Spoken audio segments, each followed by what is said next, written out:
Welcome to Valuations and Succession Planning for Car Dealers, where two industry experts take a deep dive into the world of dealership valuations and the strategies that can drive growth and success. In this series, Dan Iosue, a succession planner with the Rawls Group, and Scott Womack, Senior Vice President of Mercer Capital, will cover a wide range of topics, including the fundamentals of valuations, industry trends, best practices, and common challenges faced by car dealers. Here we go.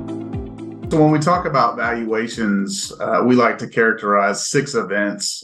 Certainly there are many more, but 6 kind of broad categories of events that can trigger a valuation. Oftentimes when we work with dealers, the valuation that we are conducting may be their first time going through it. So being aware of these events can be helpful when thinking about when valuations are needed. The first is sort of a carryover: estate planning, wealth transfer, succession planning. So when a dealer is contemplating transferring wealth in a dealership, that event can trigger the need for a valuation to set the value and also protect the integrity of the transactions around what they hope to accomplish.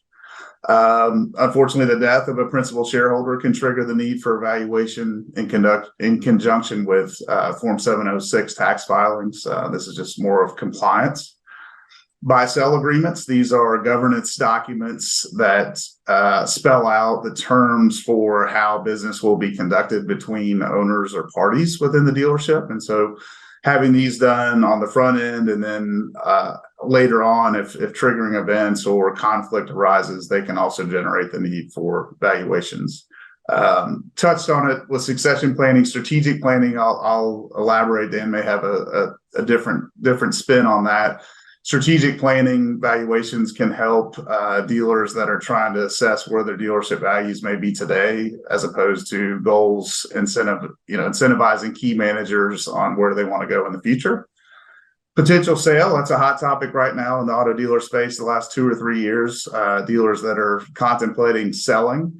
There are firms out there that help represent them through the transaction. Typically, we focus more on valuations for just assessing what that value is, right? So dealers get phone calls all the time, or maybe letters in the mail, hey, are you interested in selling your business? And maybe they've thought about it, maybe they haven't, as to what that value might be. So evaluation can assist in that consulting. And then finally, another topic that's not always fun to talk about is litigation, right? So family law, divorce, dealers that are going through divorce, valuations are needed to facilitate settlements and mediation. And then if it goes to trial, commercial litigation, if there are disputes between vendors, manufacturers, et cetera. And then sometimes when these buy-sell agreements that I spoke about earlier go awry, it can lead to litigation. Yeah, and Scott, those are all great examples of timing for valuations. I think for us, from a strategic planning standpoint, from a succession planning standpoint, there are sort of 2 categories. One is the triggering event where it's very clear you need a valuation. You've got some sort of a death or disability, whether it's a partner or family member, or someone going through a divorce. And it's very clear that we need a valuation, and it's very clear on when we need to do it, which is usually as soon as possible. From a strategic planning standpoint, as you mentioned, what are sometimes it's hey, where are we at, and how are we going to develop appropriate benchmarks in building equity for our key managers and for potential partnership opportunities. Once partnership opportunities are being considered with minority partners, particularly in our case, with key managers, GMs, it's a good time to get evaluation, see where we're at, and consider the specifics of the agreement between the key manager and majority owner. And then estate planning and transfer of wealth certainly is huge in our world as succession planners. We're considering the transition of the dealership and the transition of wealth to family members, in the business, and sometimes outside the business, right? So it's, when do we need the valuations? When is the timing appropriate? And it's not maybe as clear of a triggering type event, but we know that we need to establish value. And then of course it's what's it worth? There's that as an option. What's the business worth?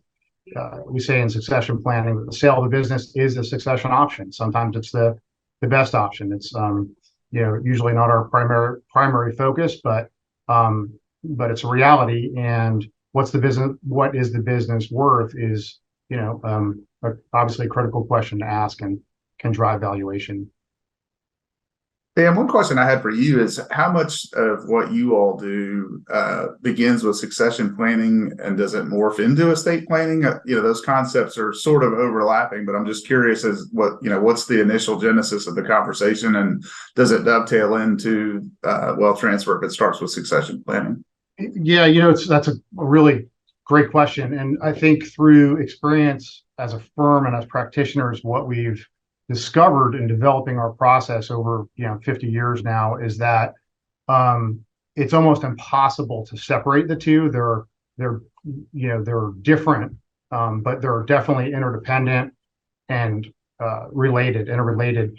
So for us, we're talking about estate planning as a cornerstone of their succession plan, and so initially in our process, we talk about comprehensively how the personal financial planning and estate planning connects to the overall succession plan and the continuity of the business. And then from a practical standpoint, typically, not always, but the most of the time, we are focused on making sure that the estate planning side is really buttoned up on the front end of succession plan development, as we would call it, and implementation. We've got to have very robust and accurate, and what I mean by accurate is accurate estate planning to what our clients and owners want to accomplish, and what are their long-term goals. We've got to make sure that the estate plan is appropriately aligned with those goals, and then at the same time connected through the succession plan of the business. But from a sequential standpoint, we tend to focus, and we get more than one plate spinning at the same time, but we're definitely focusing on the estate planning on the front end. Hopefully, does that answer your question? It does. Thank you. This is only one out of our 12-episode series focused on dealership valuations and the strategies that can drive growth and success.